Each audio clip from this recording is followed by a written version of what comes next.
Hello my lovely people, तो मैं हाजिर हूँ आप लोगों के सामने आगे की कहानी के साथ। खत्म हुआ इंतज़ार पार्ट 2।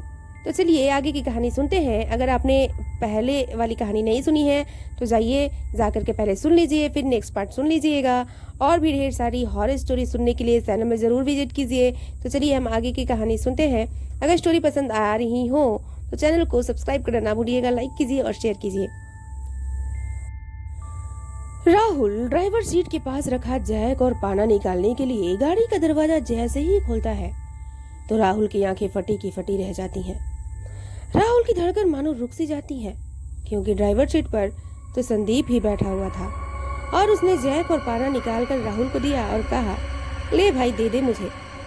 राहुल ने एकदम से पीछे देखा तो एक संदीप कार के पीछे स्टेफनी लेकर खड़ा हुआ था और दूसरा संदीप ड्राइवर सीट पर बैठा था।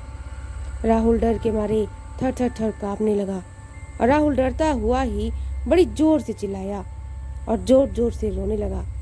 संदीप ने पीछे से जैसे ही राहुल की चीख सुनी तो उसने तुरंत स्टेफनी पैक कर उसके पास आया और एक जोरदार थप्पड़ मारा राहुल के कान पर।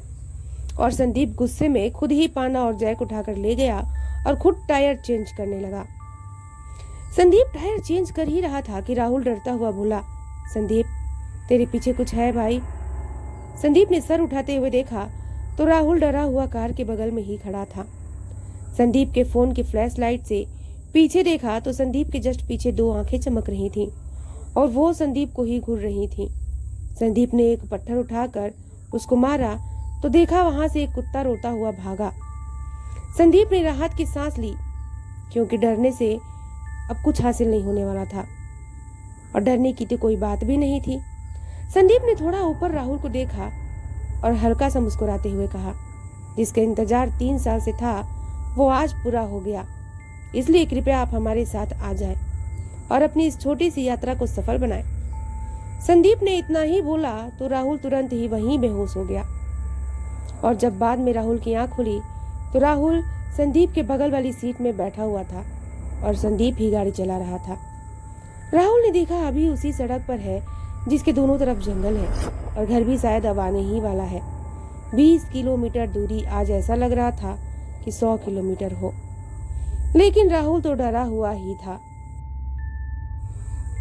वो यही सोच रहा था कि यह मेरा दोस्त संदीप ही है या कोई और। तभी राहुल ने कहा, संदीप गाड़ी रोक। संदीप गाड़ी रोक लो यार, थोड़ा टॉयलेट कर लो, बड़ी तेज लगी है। राहुल की बात सुनकर संदीप ने कहा, घर आने वाला है, अब तू वहां चाहे जो करियो। लेकिन राहुल के बार बार कहने पर संदीप ने भी गाड़ी रोक दी।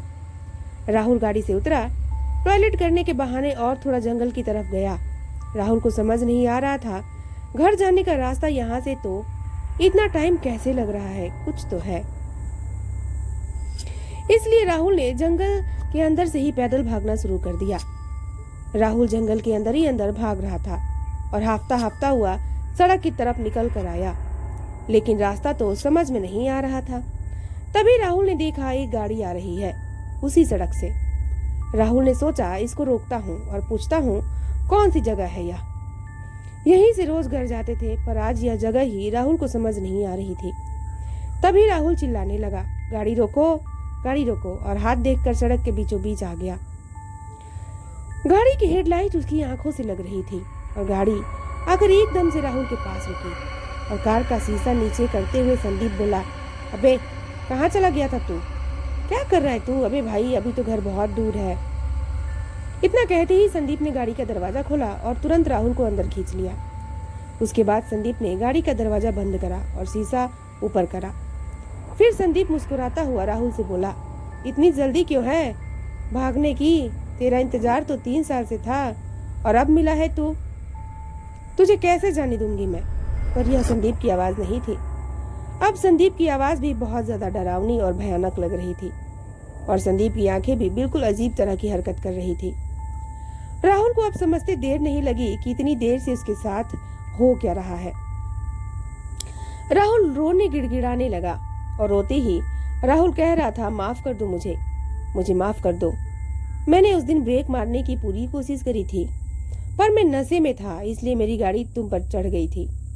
लेकिन संदीप ने अपनी उसी बदली हुई भयानक आवाज में बोला, अब क्या फायदा माफी मांगने का, तूने तो उस दिन मेरे ऊपर कार चढ़ा दी और मैं तो मर गई, लेकिन मेरे बच्चे 3 साल से मेरा इंतजार कर रहे हैं और मैं इस सड़क पर तेरा इंतजार कर रही थी। तुझे तो मरना होगा, तुझे तेरे किए की सजा तो मैं दिला कर रहूंगी।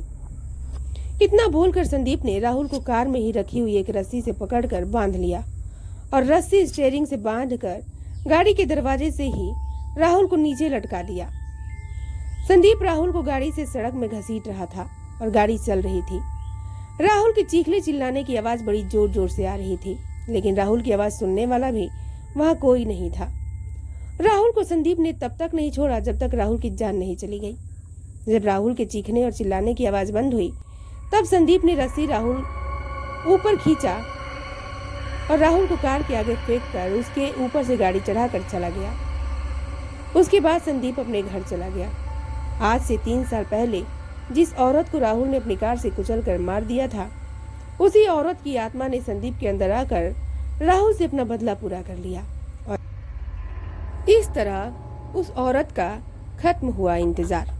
तो आप लोगों को यह स्टोरी कैसी लगी प्लीज कमेंट करके जरूर बताइएगा। ऐसी ही मजेदार स्टोरी सुनने के लिए चैनल को सब्सक्राइब कर दीजिए। स्टोरी पसंद आई हो तो लाइक और शेयर करना ना भूलिएगा। मैं मिलती हूँ आप लोगों से नेक्स्ट मजेदार स्टोरी के साथ। तब तक के लिए बाय बाय, टेक केयर।